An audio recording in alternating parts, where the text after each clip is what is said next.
our speaker for the day. We have dear Baba lover Merwan Dubash, who is there with us. So I will share my screen once again for Merwan.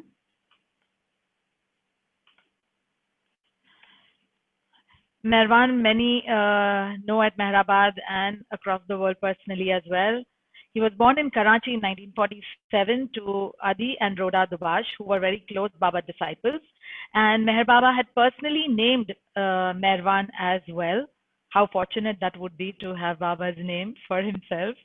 And he was just 18 months old when he had first met Baba, including several other times where he was, blessed to be with Baba, including the Wadia Park Darshan, EastWest gathering, and various visits at Guru Prasad Pune. So today, Merwan is going to share with us how Baba, being with Baba has influenced his life and how Baba has guided his path for his life. Thank you very much, Merwan, for sharing with us and being there with us today. I will keep sharing pictures that Merwan has shared with us in between his talk, and will now hand it over to Merwan. Thank you, Roshni. Jai Baba, everybody. Well, Roshni's already given you an introduction to me, so I'm not going to tell you too much in terms of an introduction. Right now, we live in Toronto. My wife Ruby and I, we've been here for 45 years or more.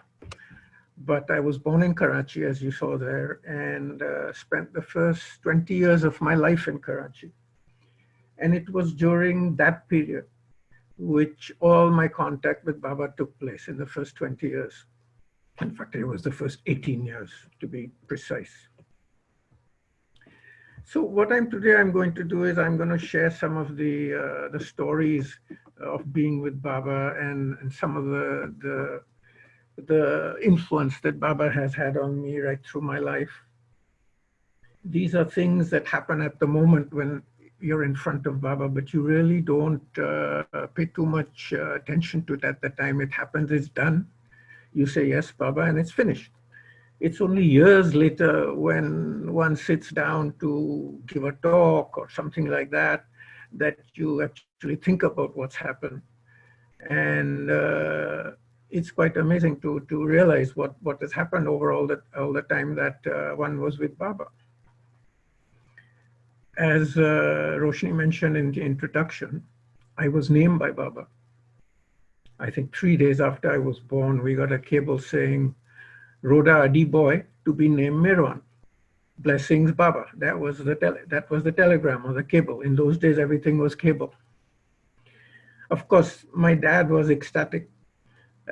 They named me Merwan, of course, and my dad was ecstatic. But my mother, Rhoda, at the time wasn't a Baba lover, and she sort of she thought it was an old-fashioned name. You know, Baba could have given a better name and stuff like that. But of course, later, once Rhoda became all Babas, she wouldn't change that name for anything, she said. So she came around. You know, Baba had influence in a lot of the major decisions in my life. I had surgery when I was a kid, about, I don't know, 7, 8 years, tonsils. Today it's nothing. But in those days, you actually had to go into hospital. They actually did surgery and stuff like that. And before anything like that would happen, we would always take Baba's permission. So Baba was asked, and he said, yes, if the doctors want it, then do it. Just take good care. So that took place. It was done in Bombay out of interest, not in Karachi, in Bombay. And I'm a Parsi, and in the Parsi community, we have a Navjot ceremony, which is the initiation of the child into the religion, like a lot of other religions have. Now, my parents knew that Baba was not into rituals and ceremonies and things like that. But my parents were concerned that if my Navjot didn't take place, the Parsi community in Karachi would not accept me. At that time, the Parsi community in Karachi was quite against Baba. They were very anti-Baba. I mean, you know, they thought he was, I don't know, he was a fake, he was a fraud, whatever. like that. So they were concerned that if my Navjot didn't take place, I wouldn't be accepted and I would I would suffer and be taunted and whatever it was. So they wrote a letter to Baba saying, Baba, we realize that we know that you don't like rituals and ceremonies, but for these reasons, we think we would like to do Merwan's Navjot if you agree. Baba, the response came back that yes, go ahead and do it, but do it on one of these 3 dates. So Baba gave 3 dates for us to select. I pick one of these dates and do the Navjot on that date. So that happened. Regarding my education, I went to school in Karachi. And in 1960, when I was still in school, high school, we were in Guru Prasad. And Baba one day turns to me and says, have you thought what you want to do after school?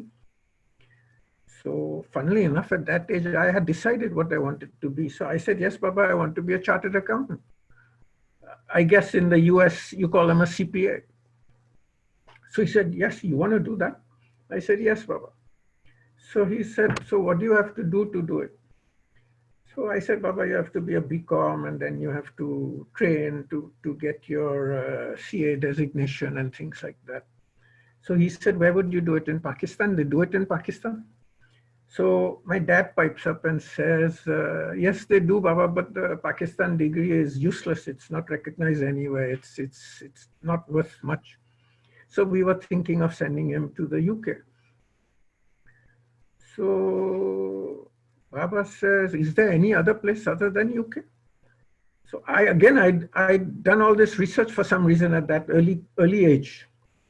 So I said, yes, Baba, Canada is an option too. So then he asked some questions and I answered all of them. And then he thought for a few seconds and then said, okay, you do your BCom in Karachi. And then for your CA, you go to the UK. So that's what happened. I mean, once Baba says that, finish. You got to do it. And lastly, my marriage. I was married in 1972. That's quite a few years after Baba dropped his body. But again, he influenced it. Again in Guru Prasad, this was in 1963 when I was only 16.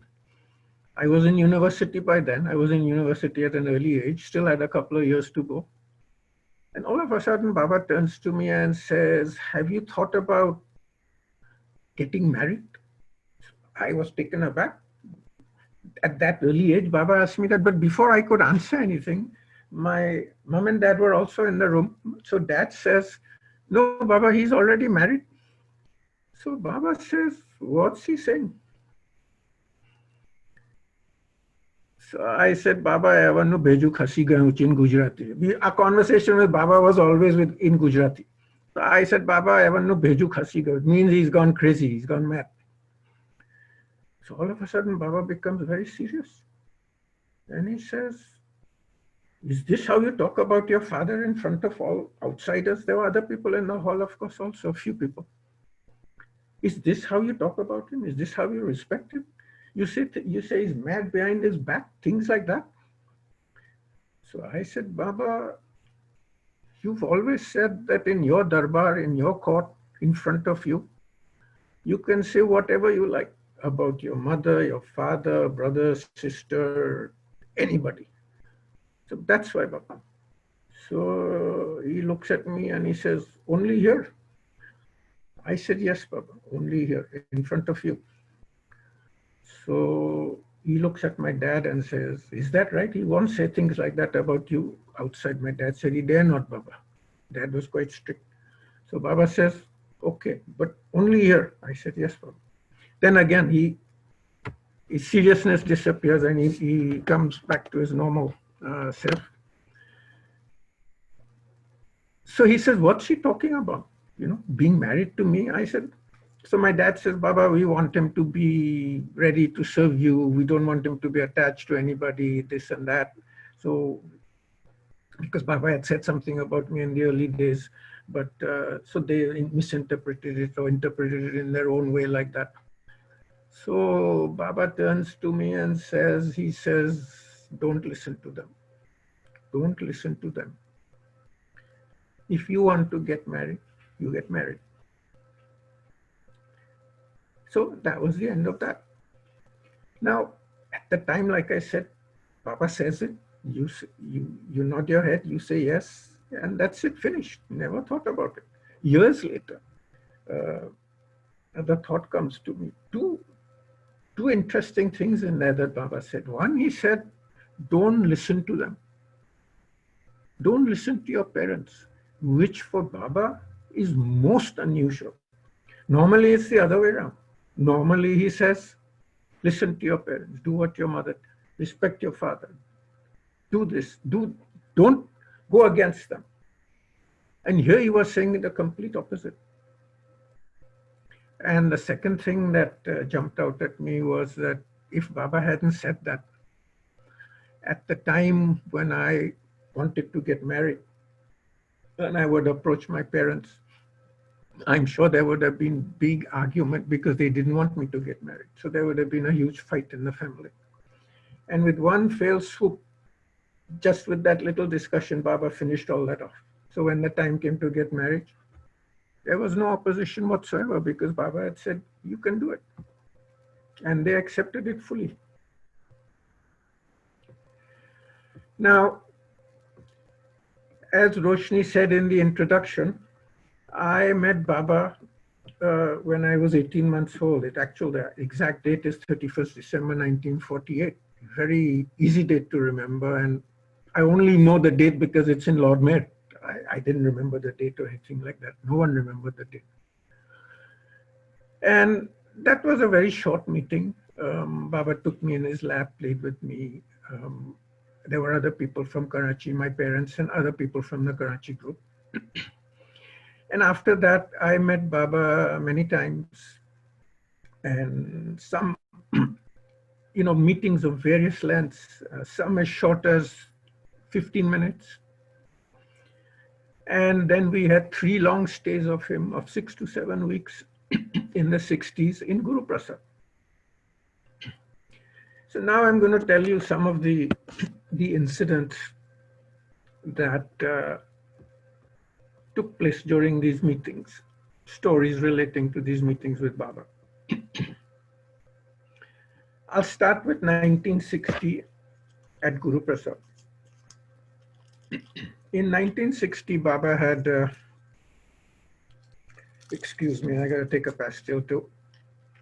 My throat's bothering me. In 1960, circular had come out that Baba was going to Guru Prasad in the summer months, which was his normal routine by then. And within a specified date, the circular said that Baba would give darshan on Sunday mornings to his lovers at Guru Prasad. So my parents hadn't seen Baba since 1958 now. That was the Savas in Mehrabad. They were both now 100% into Baba and they were thirsting to meet him. So they decided we'll go, we'll take this opportunity and we'll see Baba at least on a Sunday for, I think the program was 2.5, 3 hours, something like that. So we went for a month, I think it was. So we would get to see Baba 4 times in a month. So we had informed Baba through correspondence with Iraj when we were coming, what train we were coming on, all these details. So we get to Pune by train. It was the Deccan Queen, which still runs today. And I think the Deccan Queen gets there 7:30, 7:45 at night in the evening or something like that. And we were taking our luggage off the train. We knew we were going to stay at Mobo's Hotel, which was like a 5-7 minute walk from Guru Prasad, right on Ban Garden Road. But we had no clue where any of these locations were, because none of us had been to Pune. So all of a sudden, while we're unloading our baggage, we hear someone shouting, Adi, Adi. So we look around, and we see Erach. So Erach had come to the station to greet us. So Erach, we get to the hotel, and Erach makes sure we check in properly, we're settled in our room. And then before he leaves, he says, remember, tomorrow morning, be on time. In fact, be early, come early. So we said yes, because the next day was the darshan program on a Sunday at Guru Prasad. So the next day we get there. We must have got there early, half an hour or something like that early. The main doors of the Guru Prasad hall, main hall, were shut. A line had already formed outside, but not a big line. The line was still on the veranda. It hadn't meandered still into the compound. So we waited. At the appointed time, you could see through the glass windows that a small door on the side opened. And Baba came through. He was in his pink coat, Sadra, of course, and he was accompanied by his mandli and others who were with him. And he walks over to his chair at the end of the hall, sits in it, and then the doors open. And of course, the darshan starts. So when our turn came to take darshan, we bowed down to him, took his darshan. Baba asked the usual questions, how is your health? Did you sleep well, eat well? How was your trip? And then after all that, he turns to my father, Adi, and points to him and says, from tomorrow, you come daily at 8 in the morning and stay till 12.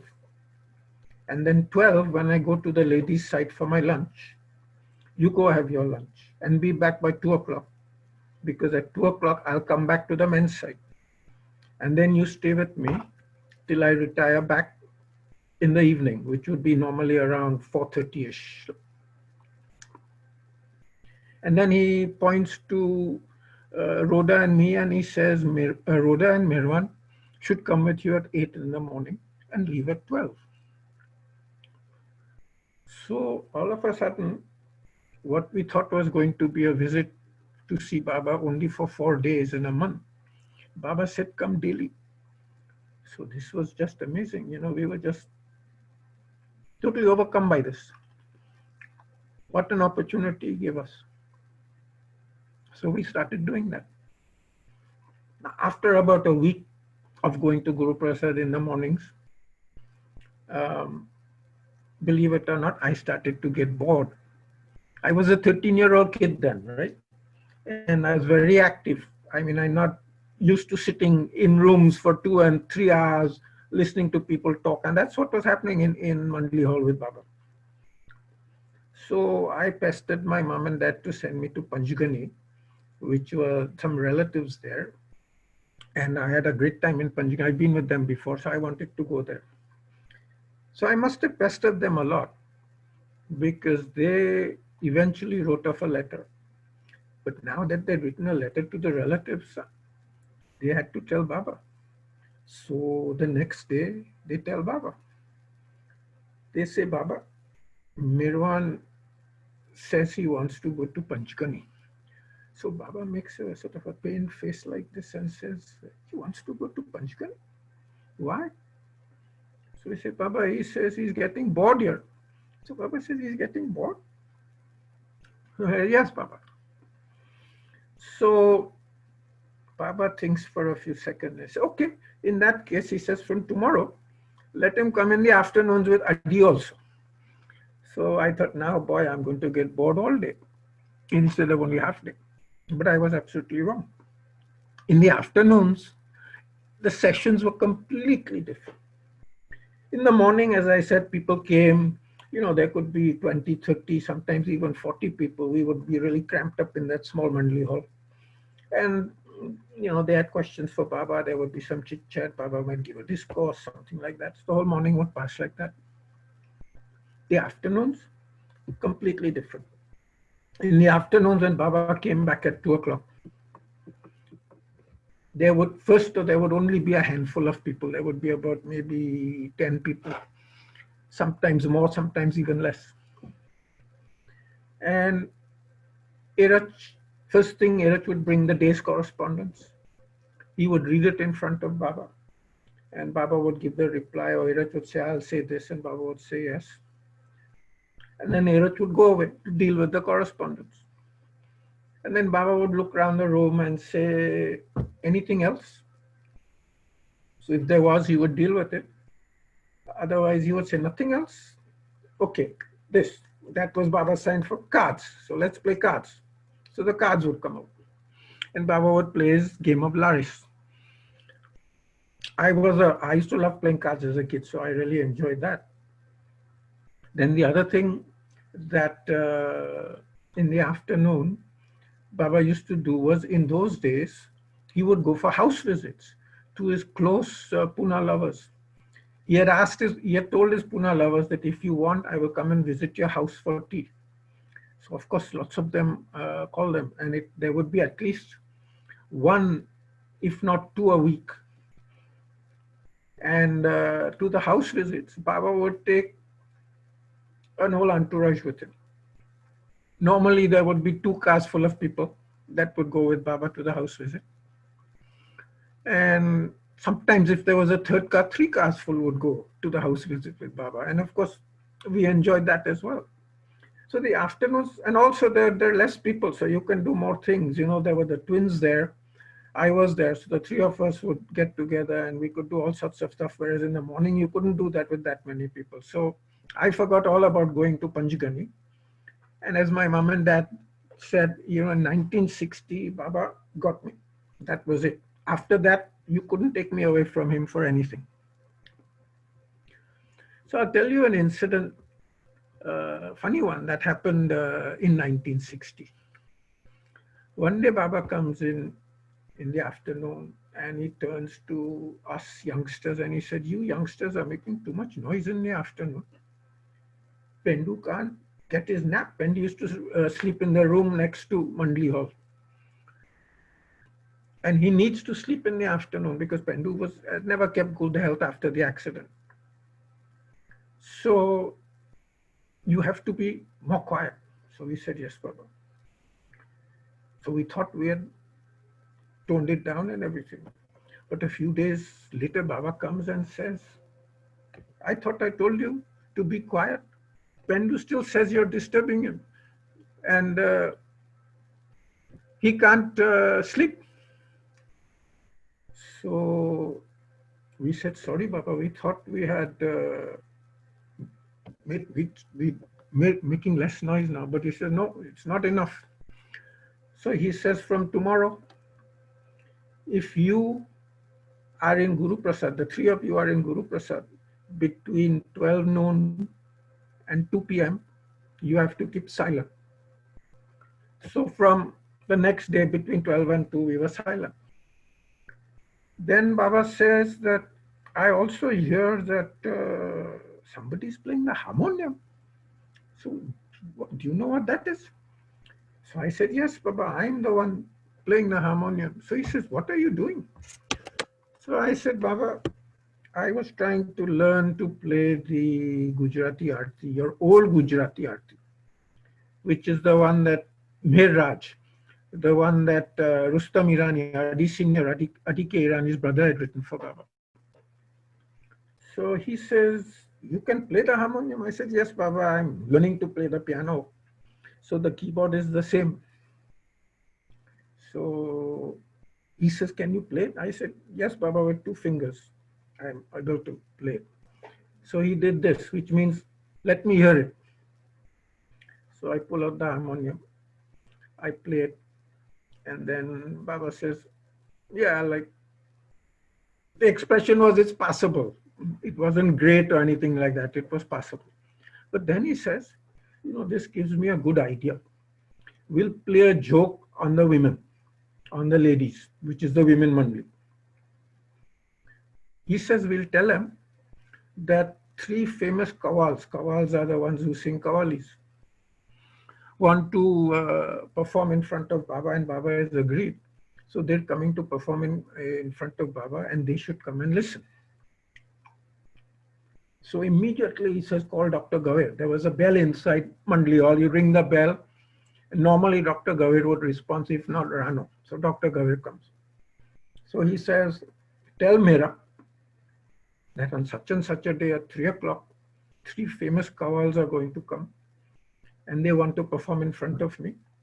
And you all should come and listen. Baba pointed there because there was a door there where they sat behind the door and listened. So Dr. Gavir says, yes, I'll tell her. And then she goes, now who are the 3 kawals? The 3 kawals are the twins and myself. Neither of us had a clue of Qawwali. Neither of us were into Indian music. After that, the twins started singing and all that stuff. But at that time, nothing. We had no clue of any of this.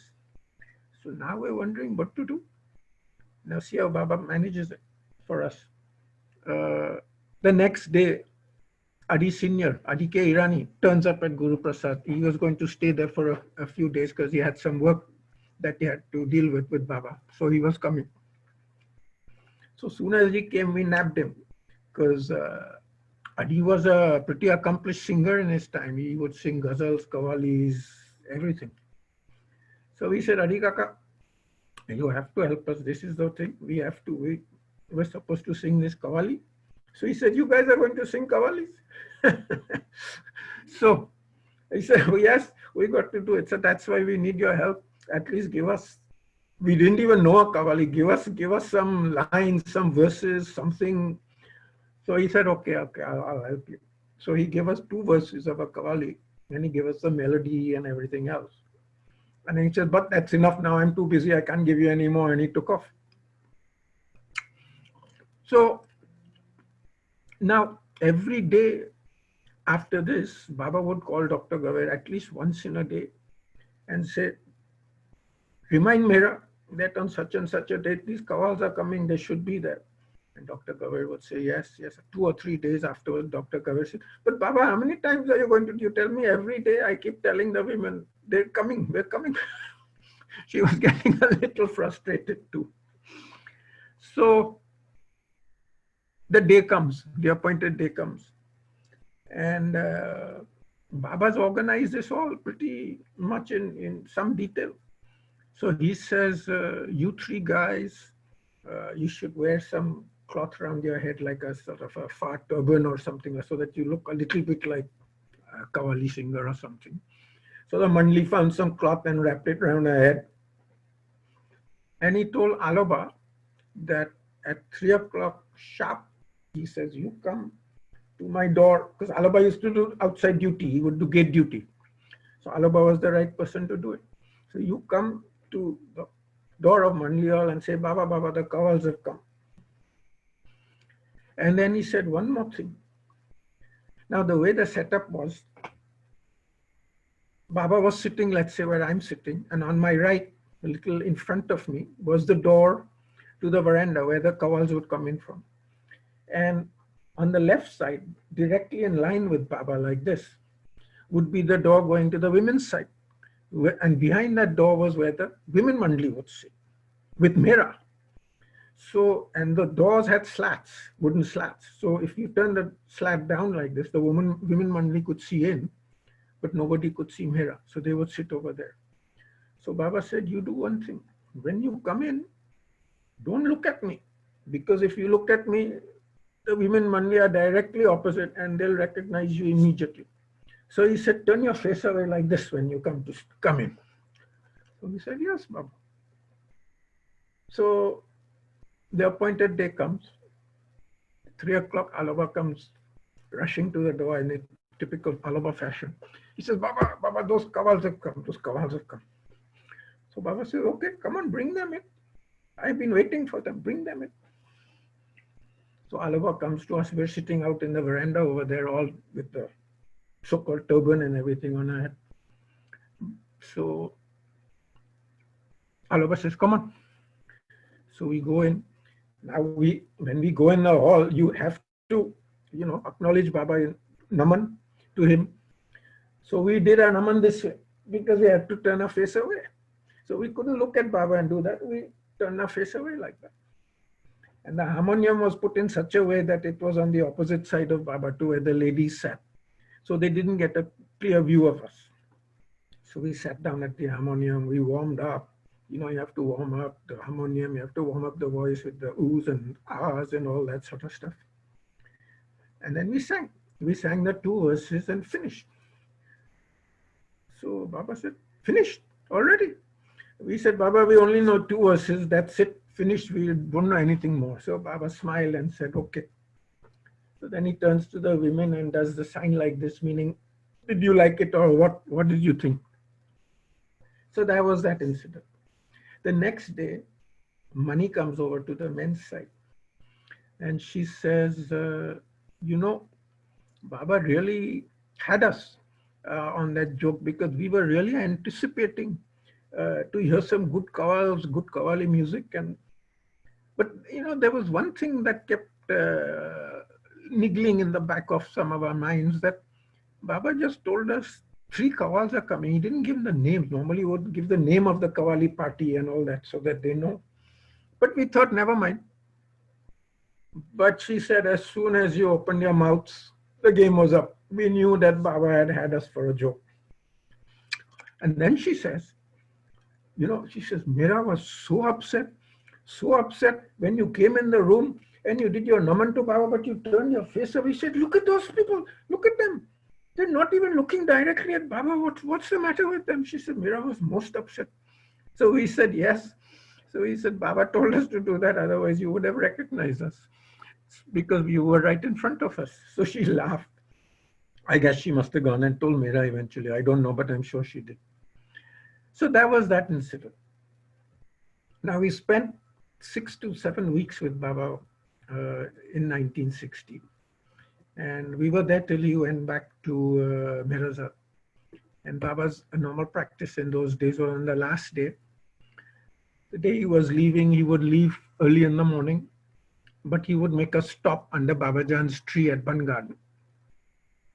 Today that whole area is all fenced off and everything else, but in those days it was wide open.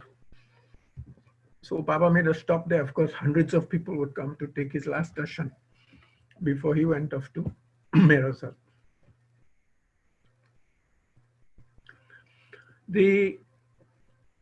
I'm now going to talk about my experience in the 1962 East-West gathering.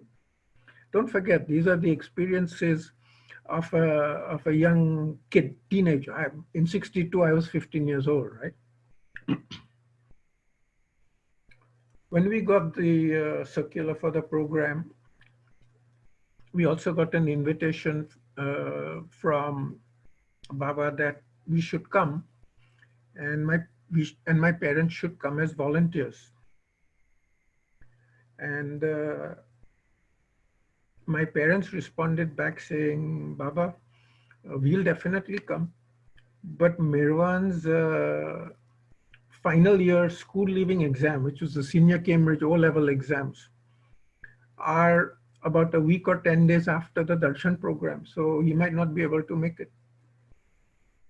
So they apparently got a cable back from Baba saying that Merwan must attend at least for 2 days.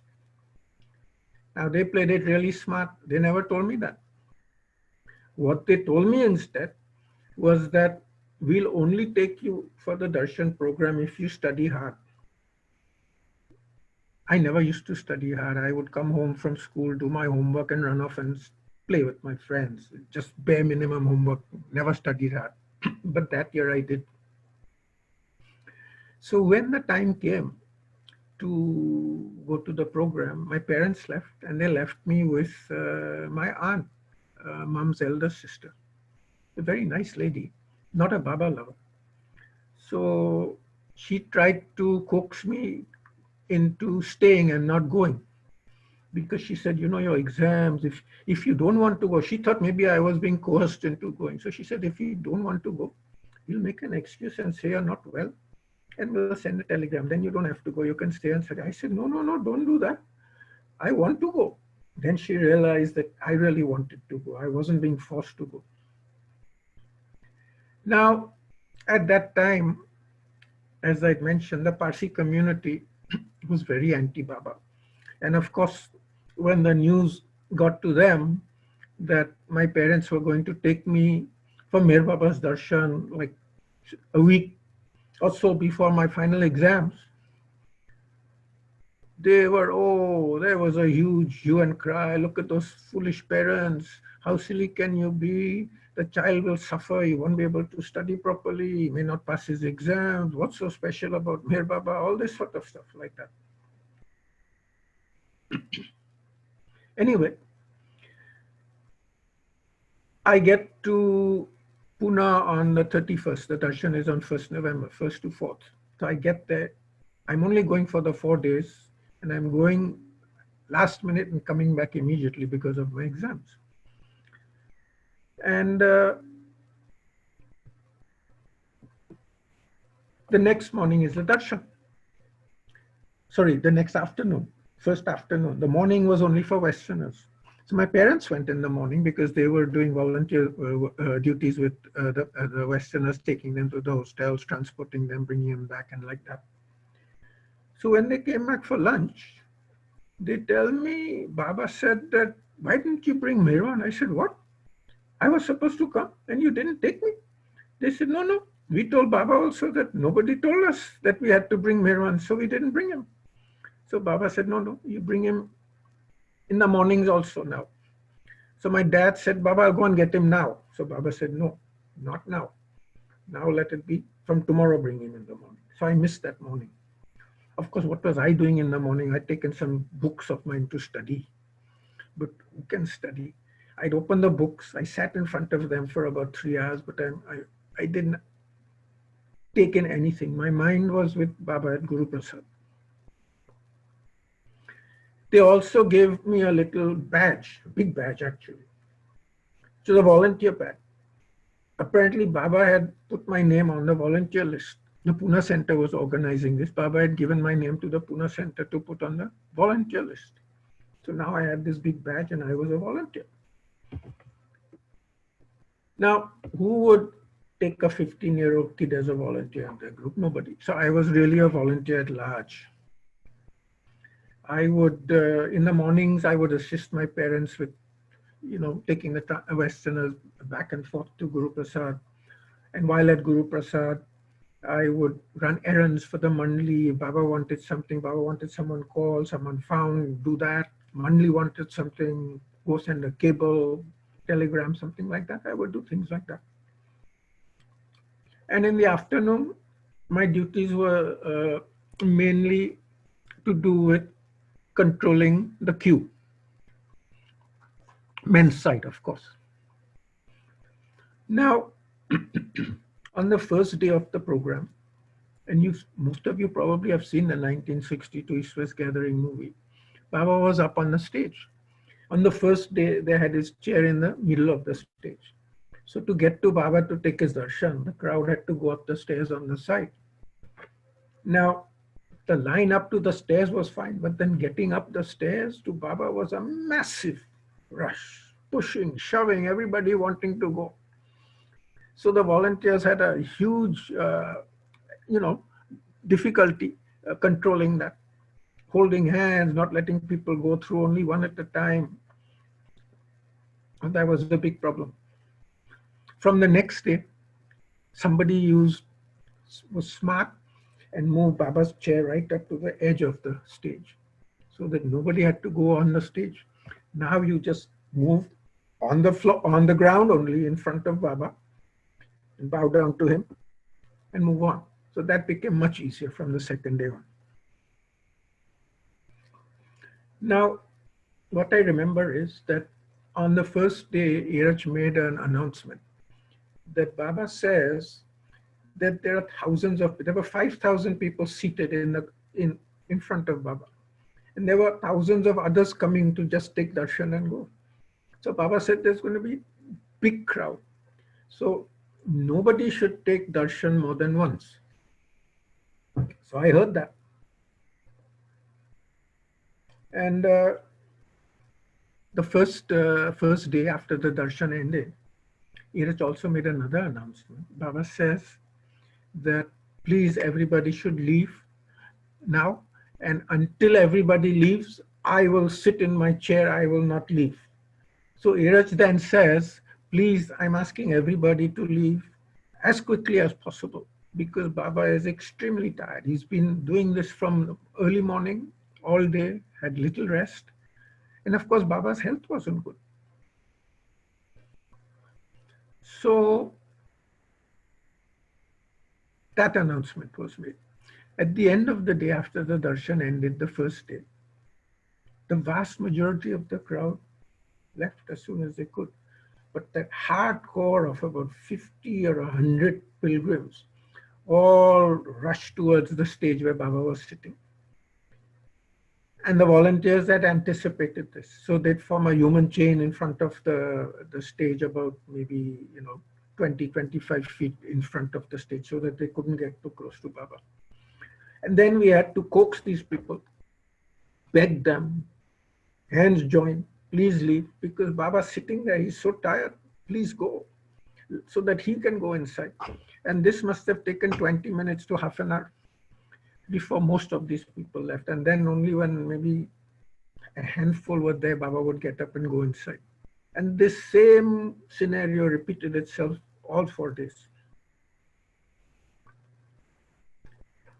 Also, on that first day, when I was in that chain, holding back the people at the end of the day, Baba must have seen me. So while I'm in that chain, holding back these 50 or 100 people from getting too close to Baba, somebody taps me on the shoulder. So I look around and he points to the stage. So Irach is at the edge of the stage. He's calling me. He says, come on, come on. So when I get there, he says, Baba wants to see you. Because I hadn't met Baba till then. I hadn't gone in the morning, and in the afternoon, I'd gone straight in the program. So I hadn't had a chance to meet him or greet him. So I jump up on the stage. Baba does that to take his darshan. I bow down at his feet. He asks me the usual questions, how are you, keeping well? And then very quickly he says, now go, do your duty. So I jump back off and I join the volunteers again. Now, the way the EastWest gathering was organized, groups came from different cities, different towns, and they all were scheduled to take their darshan at different times, different dates. So the Karachi group was scheduled to take their darshan, I can't remember, on the second or third day at a particular time. So the day before, my mother reminds me, remember, tomorrow at this time, it's our darshan day. Don't forget, make sure somebody takes your duty and you come and join the queue. I said, I'm not coming. She said, what? I said, remember, the announcement was made, Baba said only take darshan once. I took my darshan for Baba. He called me and I took my darshan. So she said, no, but Baba called you. That's different. I said, I don't know about that. Baba said once, I've done it, finished. So she says, Adi, look at him. He's saying he's not going to come. So we had a big discussion. I refused. I said, no, doesn't matter what they said. I said, Baba said once, I'm not going again. So they said, okay, look, tomorrow morning we'll ask Iraj to clarify. I said, fine, I agree. With Iraj, I agreed readily. So next morning, we got an opportunity. And because Iraj was also very busy at that time, but got an opportunity. So we asked him very quickly. So you see, immediately Iraj said, no. He said, Baba can call you as many times as he wants. He can call you 10 times. But your one darshan is your own right, in your own right.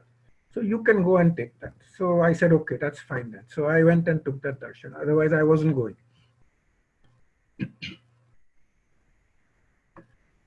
And of course, what I haven't mentioned about the 1962 darshan is the rain. But everybody mentions that, it rained very heavily on the first day. We all got drenched. There was also rain on the second day, actually, which drenched some of us, but it wasn't that heavy and wasn't that bad. So these are some of the events that I remember around the 62 darshan program. Now I had to return to Karachi immediately. So on the evening of the 4th, I left, and by the 5th, my mother and I were back in Karachi. Dad had stayed back because he wanted to do something in Bombay, I think. Now, a couple of days after getting back to Karachi, I started running high temperature, 104, 105. And mom started getting, doctor initially couldn't diagnose what it was. And mom started getting a little concerned because the exams are just around the corner now. So she cabled Baba.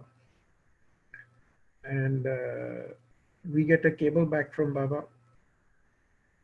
I'll read a portion of it only. It says, whatever happens, don't worry. He resigned to my will. Tell Merwan not to worry if he cannot appear for examination now. So and he also sent this to my father who was in Bombay and told him to go back to Karachi immediately to help. So when we read this cable, we thought, that's it, finish. The exams are gone. I'm gonna miss it. Now, of course, our famous Parsi community in Karachi, when they heard this, they went absolutely wild. You know, look at these parents. The poor child now is not going to be able to write his exams. They've destroyed his career.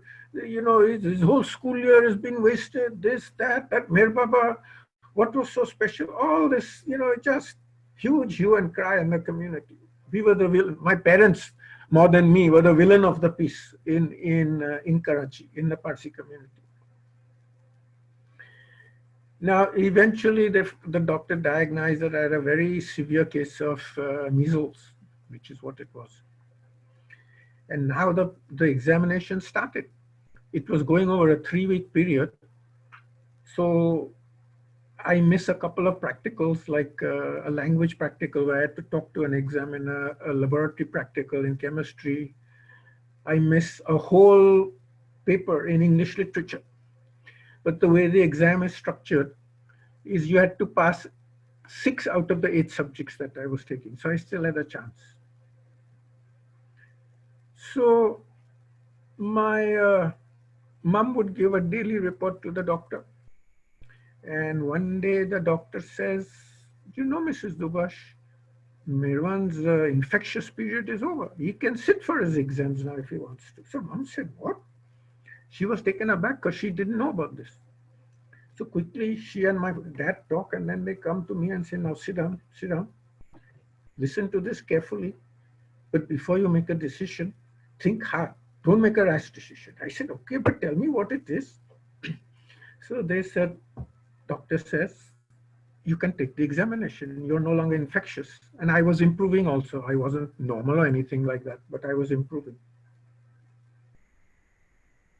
And they said, remember, you haven't studied for 2 weeks since you've been to Baba's darshan. You haven't been able to do anything.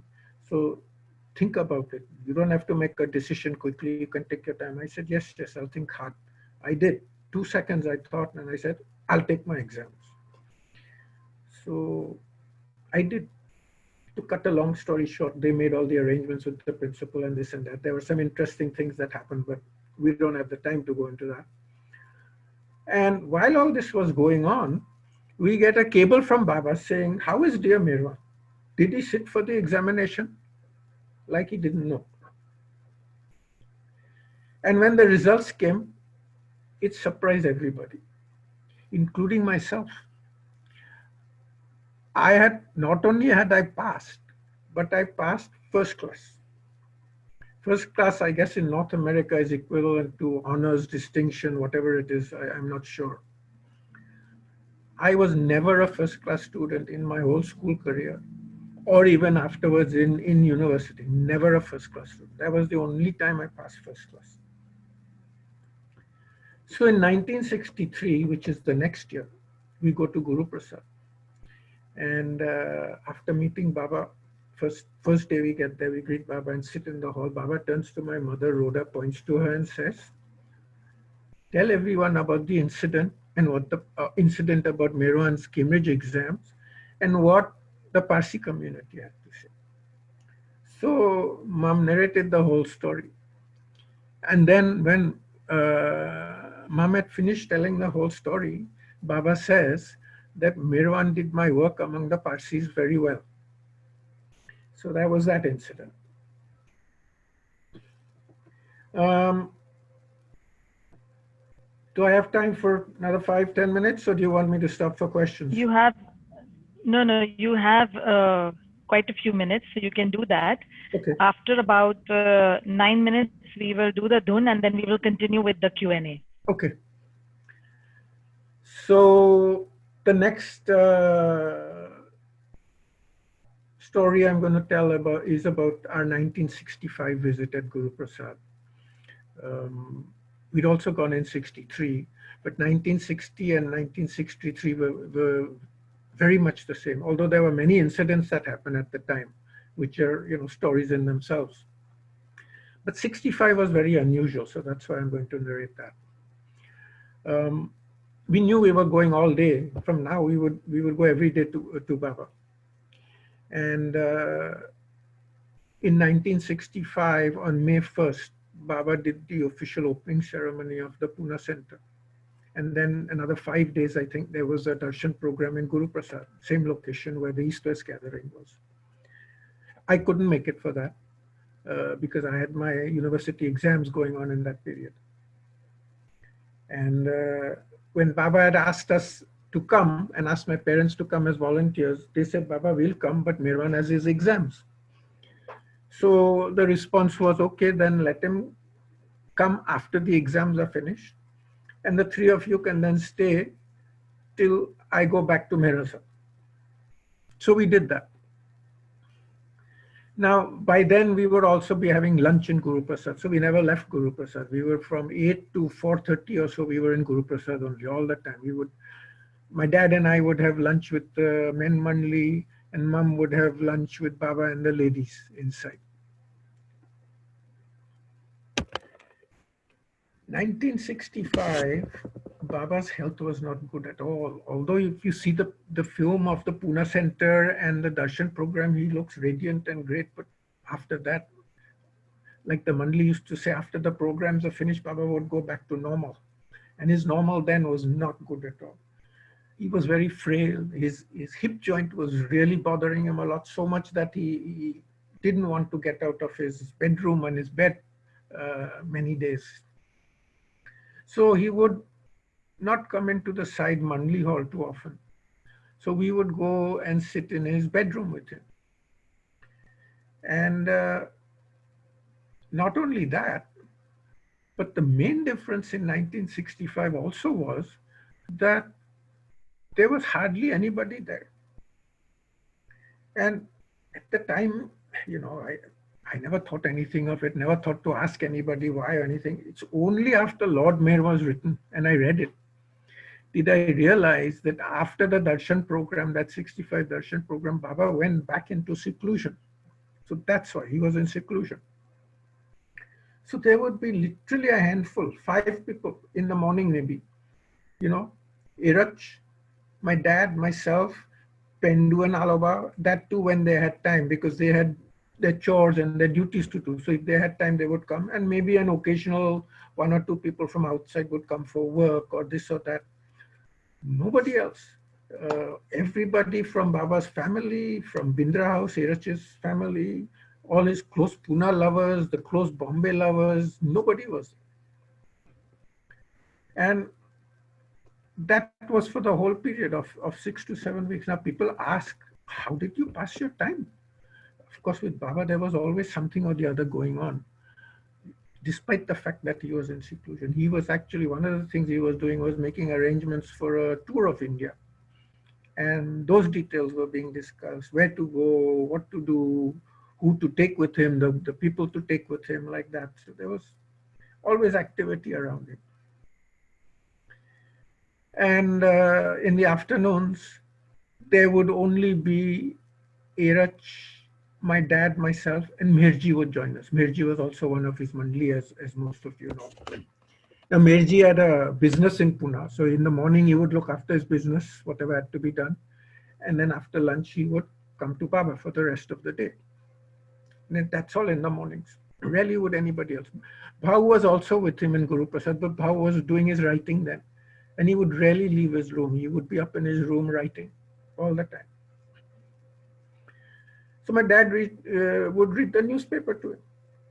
And unexpectedly, 2 weeks before the end of our visit, my dad got a cable from his father. The two of them were in partners in business together, asking him to come back to Karachi urgently because, business was getting very busy or something like that. Now, my dad knew that my grandfather was getting old and he really wasn't an emergency.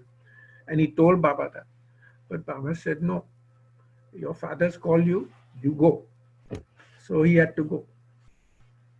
And then when my dad left, Baba turned to me and said, now you read the newspaper instead of your dad. So I would read the newspaper too. So now there would only be Erach, myself and Mirji.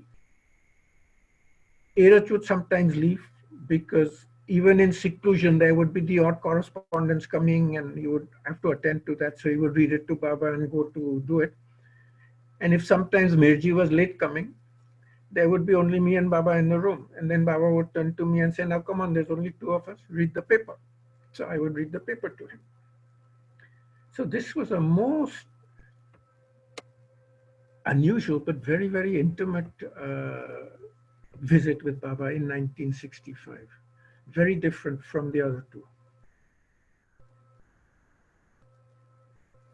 I can tell you, the next thing I was going to tell you is a quick story about my mother throwing a challenge to Baba, but I might overrun. Yeah. Could we can do the Dhun and the Aarti and then continue, Merwan, with the story and the Q&A. Okay.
Baba Meher Baba, Meher Baba, Meher Baba, Meher Baba, Meher Baba, Meher Baba, Meher Baba, Meher Baba, Meher Baba, Meher Baba, Meher Baba, Meher Baba, Meher Baba, Meher Baba, Meher Baba.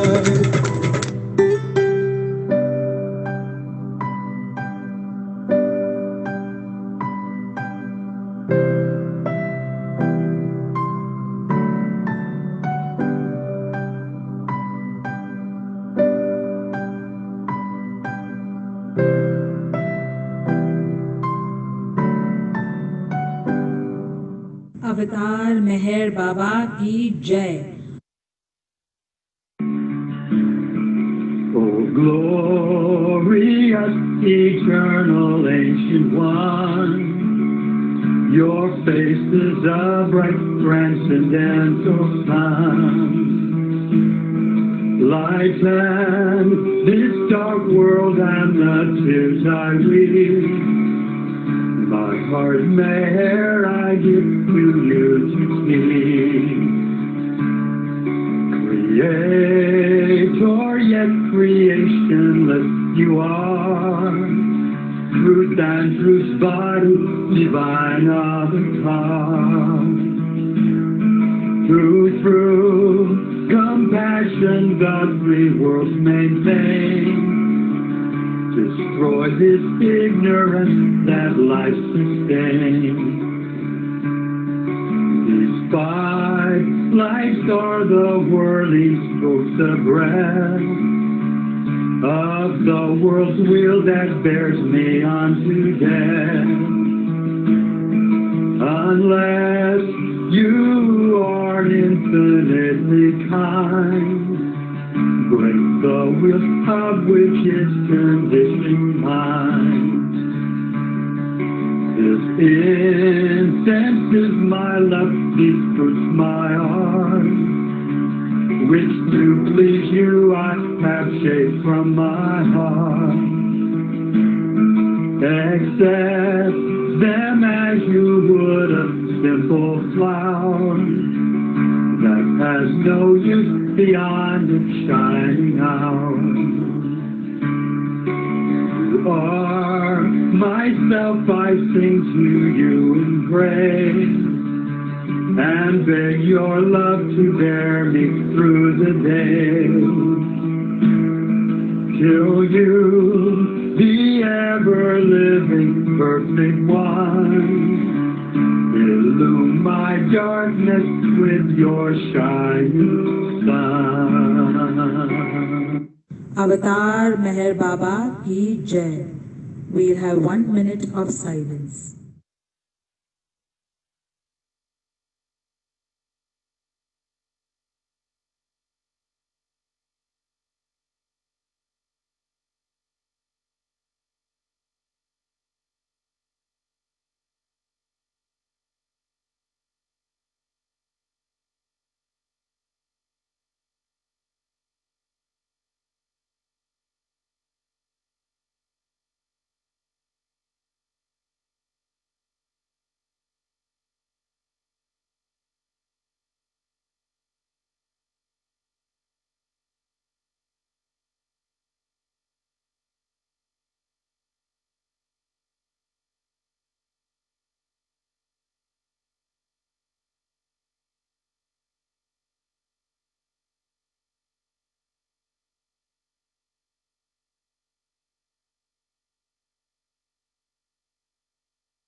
अवतार मेहर बाबा की जय।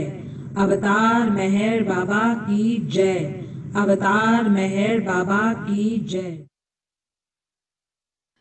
Merwan, we can continue with your story, and then after that, please raise your hands or write in the chat if you would like to ask any questions or anything else to Merwan. So we can continue with your story. Thanks, Roshni.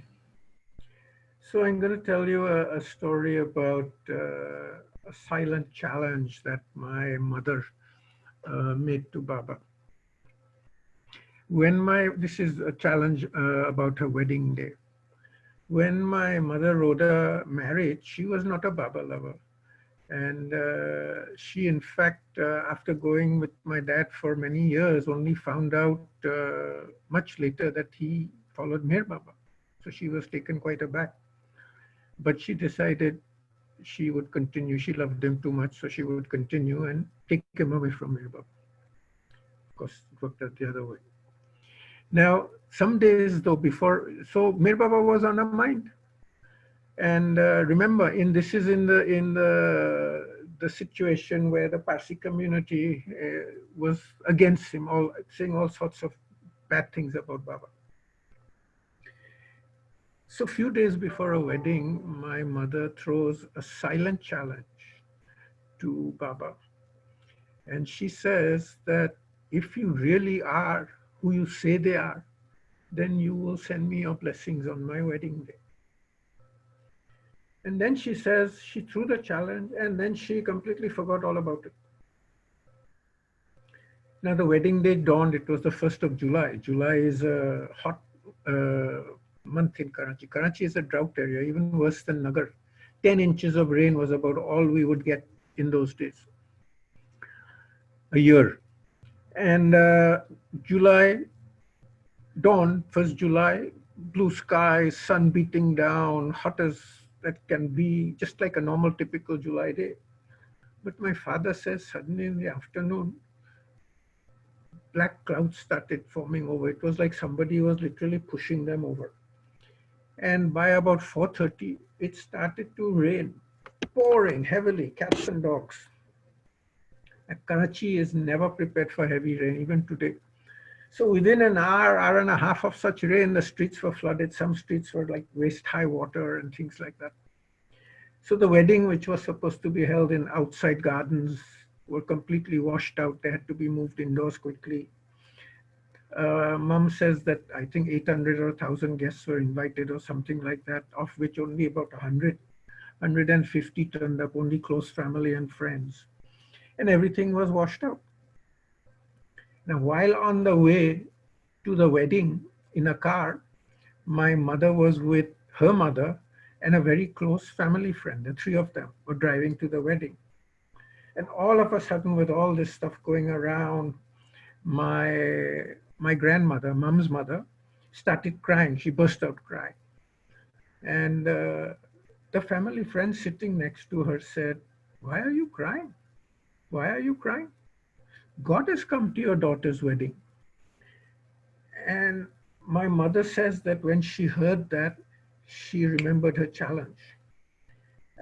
But she said with all the stuff going around, chaotic at that point, she said she immediately forgot about it again. So 18 years later now, 18 years later in 1963 in Guru Prasad, Sarosh Irani and Vilu, you know, Sarosh was Baba's Mandli. His son and his fiancée had come to India to get married. So on their way to Nagar, they stopped and took Baba's darshan. And while they were there, Sarosh said, "Baba, please give me your blessings on our wedding day." So Baba nodded. And then they went off to Nagar. On the day of, by the way, Sarosh's son's name was also Merwan. So on the day of Merwan and his fiancee's wedding, Baba tells Iraj, "Just go and find out, call Sarosh and find out what's going on."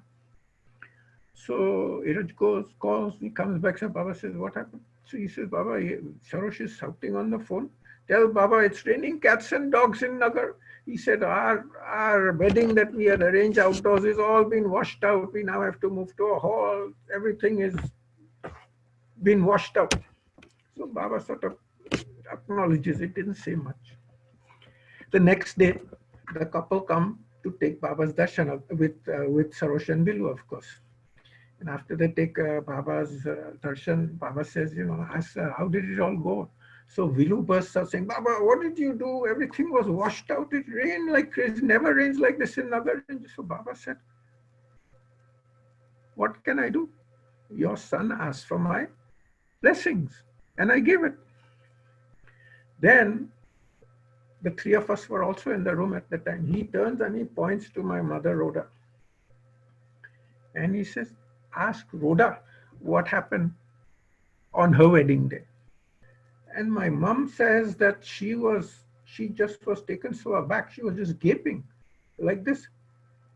And she said, two reasons for that. So one was I'd never told anybody about this challenge. It was a silent challenge to Baba. She hadn't told my dad or me or anybody. And the other thing she says is that now, after 18 years, God himself is telling me that it was I who gave you that blessing. So she's just sitting there, and Iraj then says, come on, Rhoda, tell the story. So she tells the story. And then after she finishes, Baba says, but you forgot to tell them one thing. You forgot to tell them that after throwing the challenge, you forgot all about it until you were on your way to the wedding. Even that little detail he remembered and pointed out to her. So that's the short story.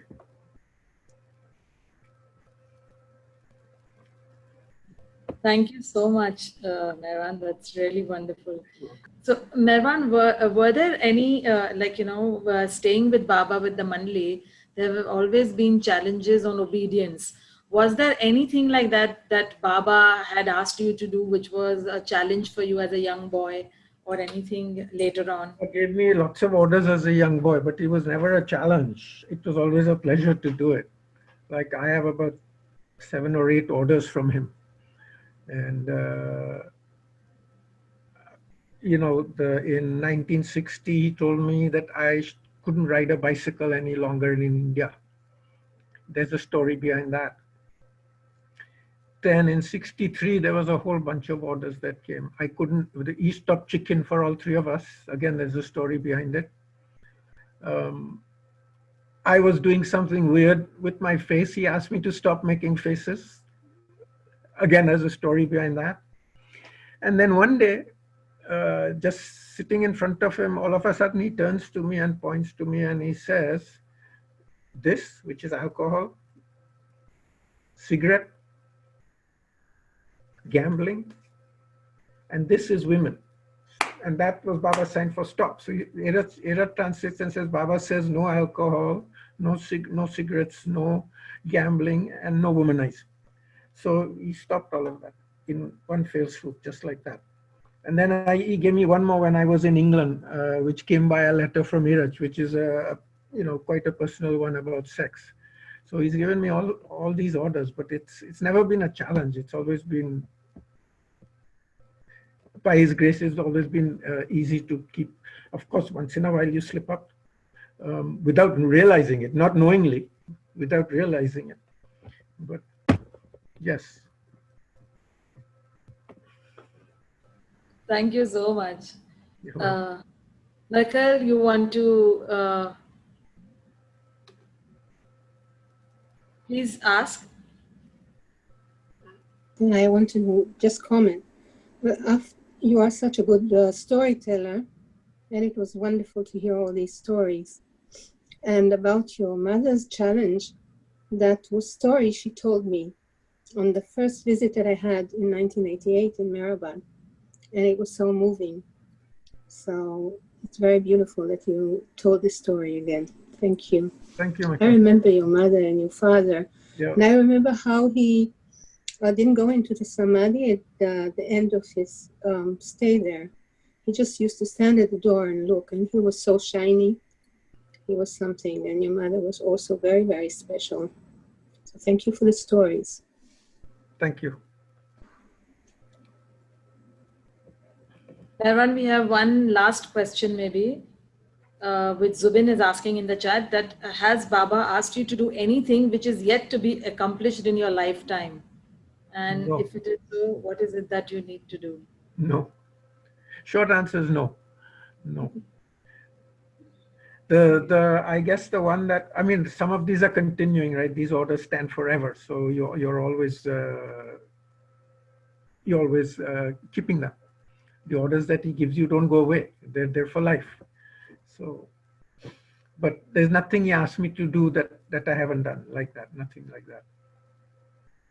Thank you, Merwan, for being Oh, with you're us, most welcome, Roshni. sharing these wonderful stories. Everyone can unmute if they like. And Thank you, Merwan. I just want to say thank you. Oh, you're most welcome. Yes, yes. Hey Baba Merwan, good to see you and hear Hey, your Lord Jai Baba. Jay Baba, Yes, so thank you. much. Jai Baba, Michelle. Thank you.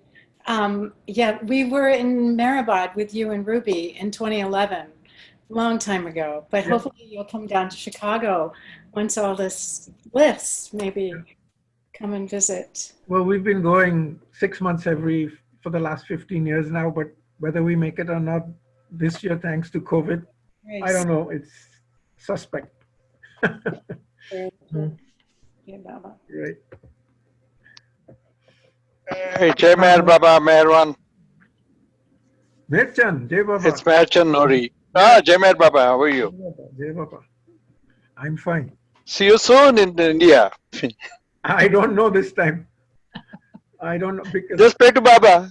Oh yeah, well it's in his hands always, so talk to him. Yeah, Yeah. of course. Yeah. go ahead. Jai Baba. बाबा तेरो नाम मेहर तेरो नाम बाबा तेरो नाम मेहर तेरो नाम सबको सन्मति दे ओ भगवान बाबा तेरो नाम मेहर तेरो नाम बाबा तेरो नाम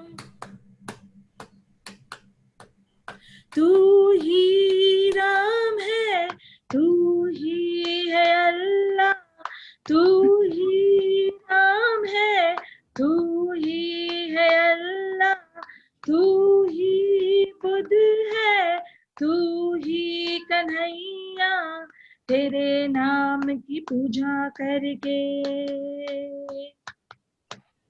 तेरे नाम की पूजा करके मैं जाऊं धाम तेरे नाम की पूजा करके मैं जाऊं धाम बाबा तेरो नाम मेहर तेरो नाम बाबा तेरो नाम सबको सन्मति दे ओ भगवान बाबा तेरो नाम मेहर तेरो नाम बाबा तेरो नाम तू ही हंसना तू ही है रोना तू ही हंसना तू ही है रोना तेरे दामन में सर झुक के सोना तेरी परछाइयों में तेरी परछाइयों में गम जाए गुम तेरी परछाइयों में गम जाए गुम बाबा तेरो नाम मेहर तेरो नाम बाबा तेरो नाम सबको सन्मति दे ओ भगवान बाबा तेरो नाम मेहर तेरो नाम बाबा तेरो नाम हो मेहर कर तू मेहर हो मेहर कर तू मेहर हो मेहर कर तू मेहर हो मेहर कर तू मेहर हो मेहर तेरो अवतार मेहर बाबा की जय।